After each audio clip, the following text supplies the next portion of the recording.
வணக்கம் ஆன்மீக அன்பர்களே. நாம் அந்த வீடியோ தொகுப்பில் எந்த விஷயத்தை பற்றி பார்க்க போகிறோம்னா, சர்வசக்தி மனோகர் யக்ஷினியுடைய மூலமந்திரத்தை பற்றி இந்த வீடியோவில் முழுமையாக பார்க்க போகிறோம். இந்த மந்திரத்தை பிரயோகம் பண்ணுற இடம் இலுப்ப மரத்தை அடியில இருந்து இந்த மந்திரம் சொல்லலாம். படையல் விவரம் பார்க்குறப்ப அவலப்பரி கடலை, வெற்றிலை பாக்கு, இனிப்பு பதார்த்தங்கள், இந்த யக்ஷினிக்கு வாசனை பொருட்கள் நிறைந்த நறுமணம் கமலக்கூடிய பொருட்களை வச்சு இந்த யக்ஷினியை வழிபடலாம்.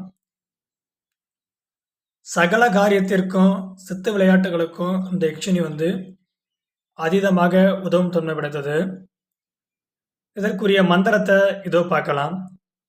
ஓம் கிரீம் நமோ பகவதி சர்வகாரிய சக்தி மனோகரி மமவசமாக ஐயும்